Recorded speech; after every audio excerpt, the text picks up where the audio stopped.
Hey everyone, and welcome back for another deep dive. You know me, I love a good wine, but today we're going to get serious about those bottles that get better with time. We're talking about aging wine. And to help me unpack all this, I've got some excerpts here from this text.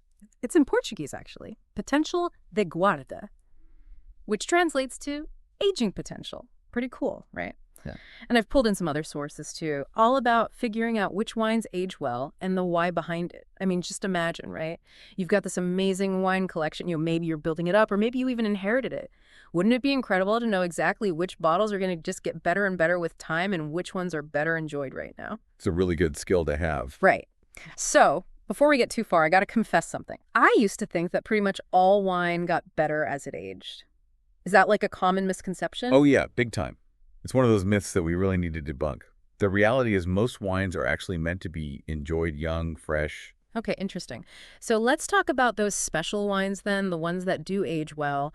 What's the secret? Like, what's happening inside the bottle as that wine sits there for years and years? Well, it really comes down to chemistry in a way. Over time, you get this whole symphony of reactions happening inside the bottle. Oxidation, esterification, polymerization. I know those are some big words. Yeah. But they're really the keys to those complex flavors and aromas that we associate with those really well-aged wines. All right, am I ready to break it all down? Let's start with oxidation. I know oxygen can be kind of a wine's worst enemy, right? Yeah, too much oxygen can definitely spoil a wine, but in the right amounts, it's actually crucial for that whole aging process. Think of it this way. As wine ages, tiny little bits of oxygen manage to sneak in through the cork. And this sets off a whole chain reaction that actually transforms those harsh tannins that you find in a young wine. It makes them softer, smoother over time. So that's why those big, bold red wines can mellow out and become so smooth with age? Exactly. Fascinating. Okay, what about esterification? I've heard that word before. Yeah, so that one is all about creating those really lovely aromas that we love in aged wines. Esters are organic compounds that develop when the acids and the alcohols in the wine start to interact. And there would give an older wine those really fruity, floral, and spicy notes. They add a lot of complexity. I'm starting to see how aging wine is like its own form of alchemy, turning simple elements into something so special. What about polymerization? What does that do? Well, polymerization is all about building up long chains of molecules, mainly tannins, and those contribute to a wine's structure, its texture. As the wine ages, those chains grow longer, and that actually makes the wine feel smoother and more well-rounded in your mouth. So those big chewy tannins that you get in a young Cabernet Sauvignon, they actually become more refined and elegant over time. Precisely. Think of it like polishing a rough gemstone into something really brilliant. But of course, not all wines are cut out for this transformation. Which leads to the big question, right? How can we actually tell which wines have the potential to age well? There are a few key things to look for, starting with the grape variety itself. So some grapes are just better suited for aging. You could say that. All right. Take Cabernet Sauvignon, for example. It's got those really thick skins and high tannins, and that gives it the structure to really last for decades. Then you've got Nebbiolo. It's like the king of Italian reds, known for powerful tannins and an intense aroma that just gets better over time. What about lighter reds like Pinot Noir? Do they age well too?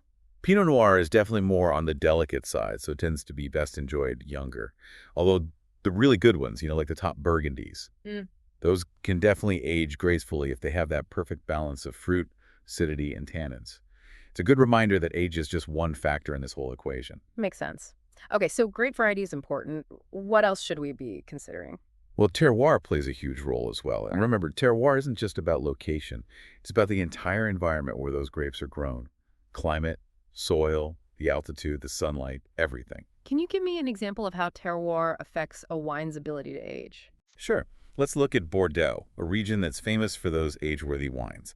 It's got this cool maritime climate and gravelly soils, and that creates the perfect conditions for Cabernet Sauvignon and Merlot to ripen nice and slowly. And they develop these really complex flavors that can stand the test of time. It's why Bordeaux wines are often cellared for decades before they're even considered ready to drink. Makes you appreciate a glass of Bordeaux even more, doesn't it? All right, so grape variety, terroir. What about how the wine is actually made? Does the winemaking process itself impact aging potential? Definitely. Winemakers have a few tricks they can use to give a wine an extra edge in the aging department.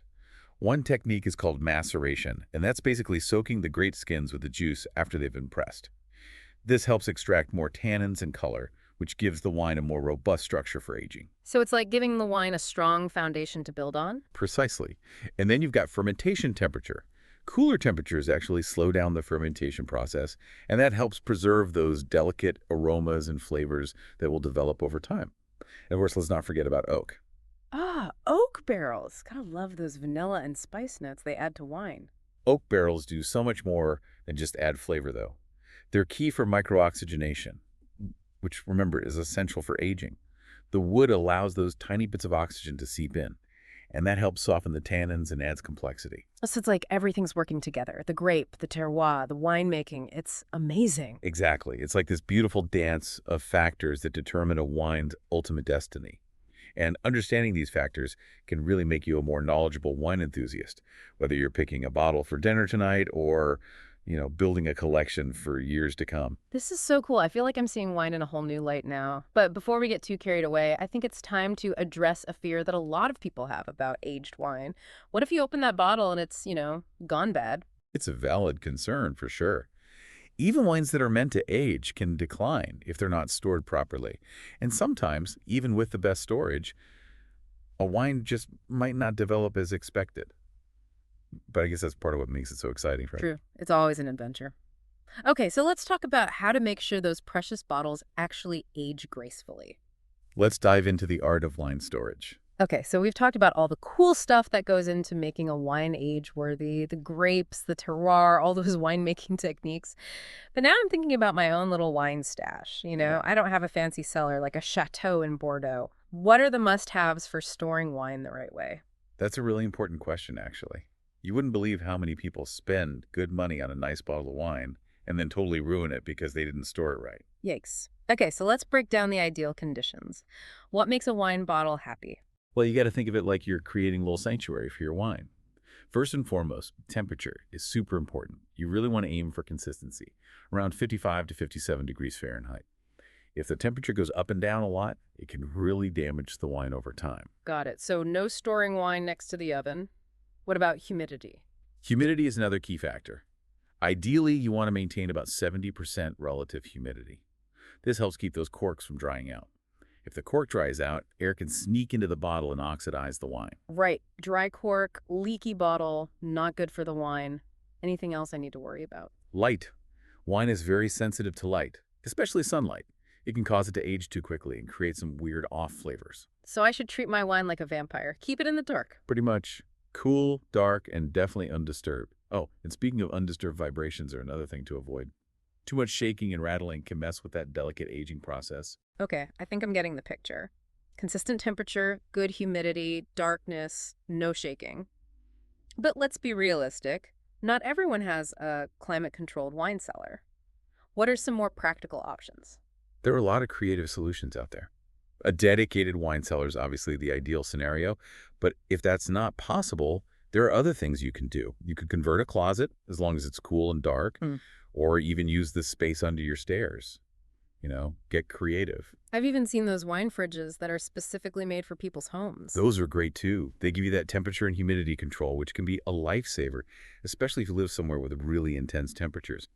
The key is to find a solution that fits your space and your budget. Work with what you've got. This is all really helpful. Now let's say I've found the perfect spot for my wine and my collection's starting to grow. How do I keep track of everything? Do I need like a spreadsheet or something? Spreadsheets can work, but honestly, there are even better ways to manage your collection these days. We've got all this tech now. There's some amazing apps and software programs that are made specifically for wine collectors. Wait, really? Tell me more about that. These apps let you make a digital inventory of all your wines. You can add tasting notes, info about when and where you bought them, and even get estimates for when they'll be ready to drink. That sounds so much easier than me scribbling notes on sticky notes and then trying to remember what I even wrote. Exactly. And some apps even give you pairing suggestions, and they track the market value of your wines, which can be useful if you're thinking about wine as an investment. Speaking of investment, is buying wine a good investment? Ah, that's a popular question. And the answer is not so simple. While some wines can definitely go up in value over time, wine investment is a whole other game with its own risks and rewards. So it's not as easy as just buying a few expensive bottles and hoping they turn into gold. No, not quite. It's something you need to research carefully, just like any other investment. What are some of the key things to think about when it comes to wine investment? One of the most important things is provenance, which basically means the wine's origin and history. A wine with a good, solid provenance, meaning it's been stored correctly and all the records are in order, that's going to be way more valuable than a bottle with a shady or unknown past. So we're not talking about just grabbing a bottle from the grocery store shelf. Haha, no.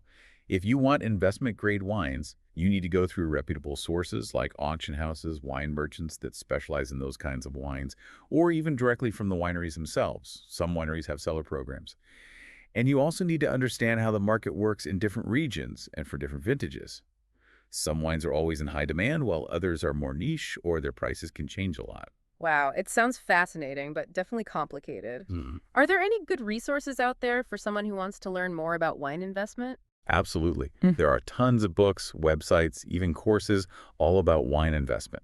And there's some great platforms like Wine Searcher and LiveX that let you track market trends and compare prices. Okay, so we've talked about storing our wine like pros and even touched on the world of wine investment, but I'm ready to move on to the really fun part, tasting those aged wines. What should we be looking for, and how do we know if a wine is actually ready to be opened? Okay, so we've covered how to store our wine like pros, and we even dipped our toes into that whole world of wine investment. But now, let's get to the main event. The whole reason we age wine in the first place, tasting it.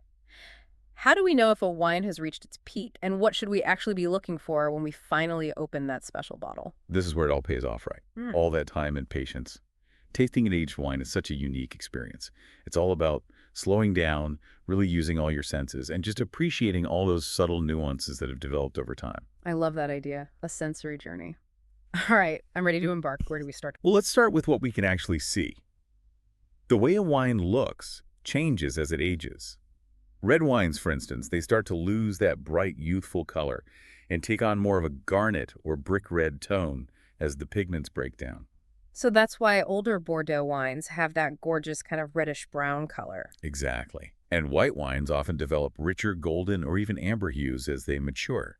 It's like time as an artist, painting its own masterpiece right there in the glass. Wow, I never thought about it that way, but you're so right. Okay, so what about the aromas? I know aged wines are known for those really complex bouquets. This is where things get really interesting. Those fresh, fruity aromas you get in a young wine often evolve into something much more layered and subtle as the wine interacts with oxygen and goes through all those chemical changes we talked about. So we might start to notice those classic aged wine aromas like leather, tobacco, maybe some earthiness. Absolutely. You might also find hints of dried fruits, spices, mushrooms, even something like forest floor. It's amazing how a whole new world of aromas opens up as the wine ages. You're making me want to run down to my cellar and start sniffing all my bottles. Uh-huh, I get it. But remember, patience is key, especially with aged wines. Speaking of patience, let's move on to the palate. Okay, so how does the actual taste change as a wine ages? One of the biggest changes is in the tannins. Those astringent, mouth-drying tannins that you often find in young wines, they soften and integrate over time, giving the wine a much smoother, almost velvety feel. So it's like time smooths out those rough edges. I like that analogy. And the acidity can also mellow out a bit, creating a more balanced feel on your palate. Overall, aged wines tend to have a much more complex and nuanced flavor profile with all these layers that unfold gradually as you sip. It really does sound like a symphony for your taste buds, Yeah. but I have to be honest, I'm still a bit intimidated by all this. How do you actually know when an aged wine is truly ready to drink? That's the million-dollar question, isn't it? And there's no easy answer because every wine is different. Mm-hmm. Some wines might be delicious after just a few years in the bottle, while others might need decades to really hit their peak. So how can you avoid that disappointment of opening a bottle too early, or even worse, too late? Research is your best friend. There are wine guides, tons of resources online, and you can always talk to a knowledgeable wine merchant. They can give you some great insights into how different wines and vintages typically age. So it's like having a cheat sheet to know when to pop that cork. Exactly. And don't be afraid to experiment. Mm-hmm. If you're curious about a bottle, go ahead and open it. See what you think. Even if it's not perfectly at its peak, you'll still get to experience how it's evolving. I really appreciate that approach. It takes some of the pressure off and reminds us that wine is meant to be enjoyed We don't have to overthink it. Absolutely. But Wine is about exploration, discovery, and sharing those discoveries with others. this deep dive has been incredible. I feel like I have a whole new understanding of the art and the science of aging wine. It's been a pleasure sharing this journey with you.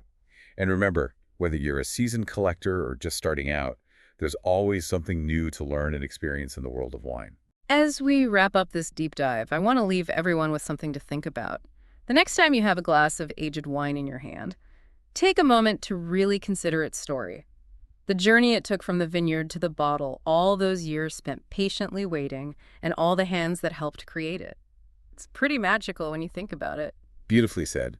Cheers to the enduring allure of aged wine. May all your cellars be filled with hidden treasures. Until next time, happy exploring, everyone.